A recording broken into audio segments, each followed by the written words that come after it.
بسم الله الرحمن الرحيم والصلاة والسلام على رسول الكريم. السلام عليكم ورحمة الله تعالى وبركاته, and welcome to Takaful online course. And today we shall carry on the discussions of the Sharia contract, and we shall start today with the Tabaru contract. So Tabaru'at contract also has an existence in the structure of Takaful, and Tabaru basically is a kind of a category in a Sharia contract which is normally discussed versus the exchange contract. So we have two main categories in Sharia contract. The first category is the exchange contract, uqudul mu'awadat, such as sales and lease. And we have the tabarru'at contract, such as, for example, qard, hasan, and waqaf, and so on and so forth. So normally in Takaful we say this is a tabarru contract, but actually if you want to be precise, tabarru is not a contract per se, but it is a category of a contract. Similar to when you say we are using exchange contract. When you say exchange contract, it is a category, but the questions will be which contract in the category, is it sales or it is lease? It is the same. When we say it is a tabarru contract, fine, it is a tabarru contract, so it is a category. But what kind of contract under this tabarru category? Is it a qard? Or is it a waqaf? Or is it a hiba? Or is it a kafala? Or is it a ariya? Or is it a rahan? Because all these are regarded from a Sharia standpoint as tabarru'at contract. But yes, in Takaful or in general, we say this is a tabarru contract, which is fine, but normally here we are referring to the donation, or precisely here we are referring to what's so called a hiba. It is a kind of basically hiba. So let's talk a little bit what is a tabarru contract in overall, then we zoom to the related contract in this category. So we may say that tabarru contract is a contract opposite of exchange contract, as we just mentioned it now, and it is a word, it is a contract. Its word is derived from the word tabarra. You know, tabarru is coming from the word tabarra, the verb tabarra in Arabic, which basically the root of the word tabarru'at. Tabarru'at is a kind of plural. Its roots of its verb coming from the word tabarra, which means to give something voluntary to others. Now, if you give something on a voluntary basis to others, that's the tabarru contract. And this one, it could be in a qard, in a form of qard, it could be in a form of waqf, it could be in a form of gift, it could be in a form of hiba. So as I mentioned, it is a category. So as long as you give something to someone else voluntary, without compensation, without return, without a fee, without a ju'ala, basically without consideration, so we are talking about a category of tabarru'at or tabarru. Now again, if the person gives something, assets or benefit to others, individuals or group or company, in the present or in the future, without considerations, without compensations, we say that the person is making a tabarru. As you can see, it is very broad concept, and it is very broad category.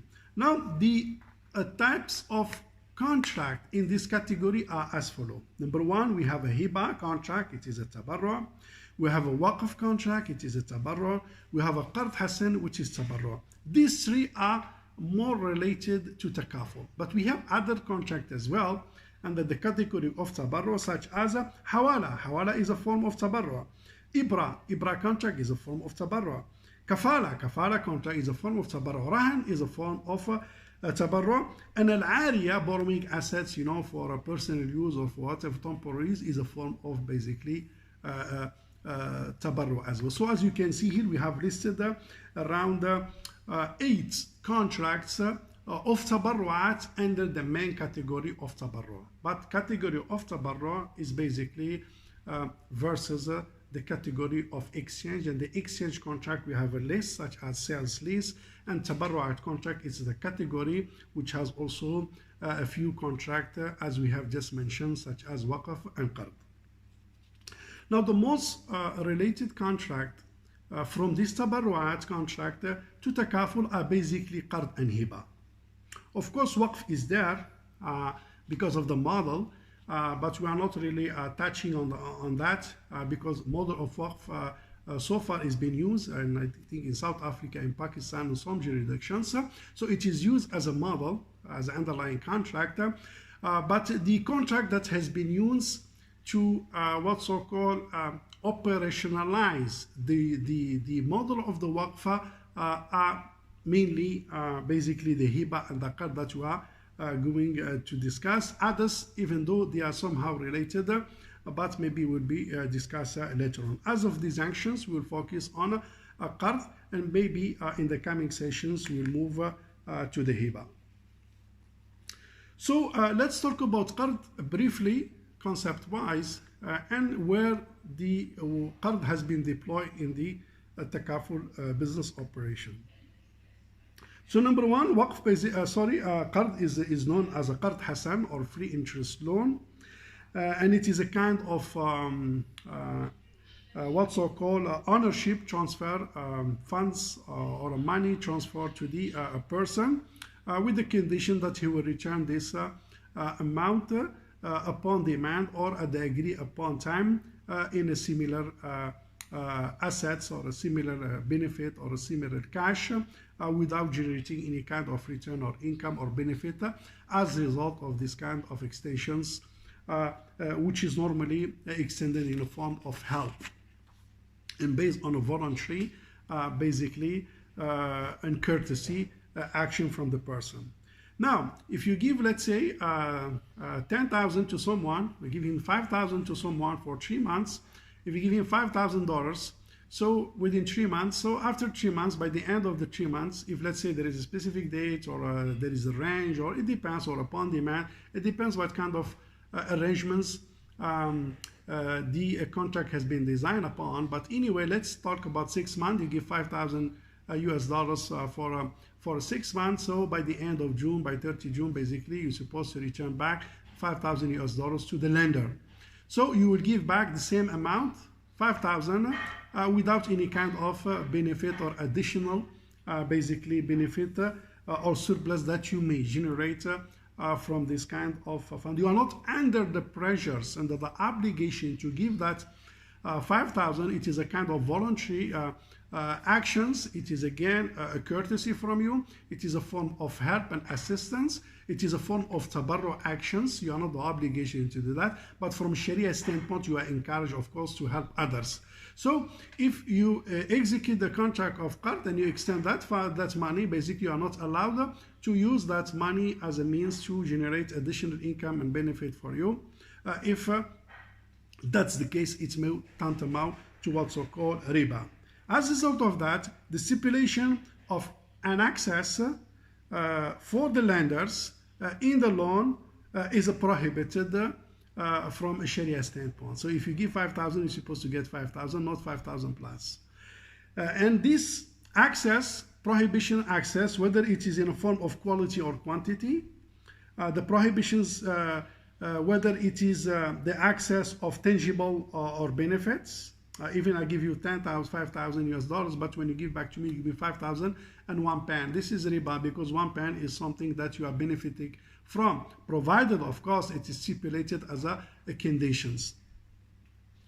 And whether this access is stipulated at the time of the contract, so it will be riba, or it is not stipulated, but upon returning and the satisfactions of returning the money may impose additional what so-called conditions. That one also tantamount to riba. And whether the stipulation is in a form of writing agreed upon or a side arrangements or customary practice, basically it will not be allowed. In a bottom, the bottom of this, and in a nutshell, is that if you give 5,000, basically you're supposed to get back 5,000, and that's it. So you cannot use or you cannot put the conditions or you stipulate a clause that upon returning the money of 5,000, you get any kind of benefit in a form of assets, in a form of benefits, tangible, non-tangible, in a form of basically a benefit, provided this access over and above the 5,000 in a form of tangible or otherwise is stipulated upfront by the lender and imposed on the borrower. That's the riba. But in the case, of course, where no such stipulations imposed, but as a courtesy, as an expression of thanks and appreciations by the borrower want to compensate you in a different ways and appreciation for your help, and he may give more than 5,000. It's okay. He may give you a pen for fun. He may give you treat you a lunch or a drink, or give you a kind of a benefit in a form of a tangible asset or benefits. All these are acceptable from Sharia and no issue on that. Not only acceptable by Sharia, but actually it's encouraged by Sharia that the person who is the borrower that receives some help should express his appreciation and thanks in a different form to the person who has have helped him. Provided, now the issue here in a card is that those additions and access and over and above the principal is imposed, number one, by the lender, and number two, as a preconditions to exercise and credit and proceed with the card. That's the prohibitions, but in case of any kind of return has been expressed or given by the borrower as a courtesy, as a thanks, as an appreciation, without being enforced to do so, that basically is welcome and encouraged by Sharia. So this kind of Qard Hasan, briefly as discussed, we may see it in the Takaful structure. And normally we will see it when the risk fund is in a deficit. Risk fund is in deficit. Basically here, the regulations, the law, the requirements, the practice is that the shareholders will inject some kind of funds in order to overcome the deficits of the risk fund and maintain the business operations ongoing without any kind of disturbance. Of course, this money that has been injected by the shareholders is given in a form of Qard Hasan, basically to rescue the risk fund, to maintain the sustainability of the funds and to maintain the business operation of the Takaful operator. But in the future, this Qard will be recovered by the shareholders when, of course, based on the recommendations of the actuaries, normally the one that will give the recommendations and the appropriate time to recover that kind of Qard is the actuaries that want to look basically after the healthiness of the risk fund and do kind of projections, you know, on the status of the fund and projections of the future claims and the projections of future profit and so on and so forth, and see when is the right time basically to give back the Qard Hasan to the shareholders. So that's basically the practice of the Qard Hasan. It could be observed in Takaful. Of course, in a small scales, it could be some here and there in the business operation, but is in a large scale. So basically, it is upon the deficit of the risk fund. We'll see the emerge of the Qard Hasan by the shareholders. I think that's the overall descriptions and the applications of Qard Hasan. With that, thank you very much, and see you inshallah in the coming session with additional contract. Wassalamu alaikum wa rahmatullahi ta'ala wa barakatuh.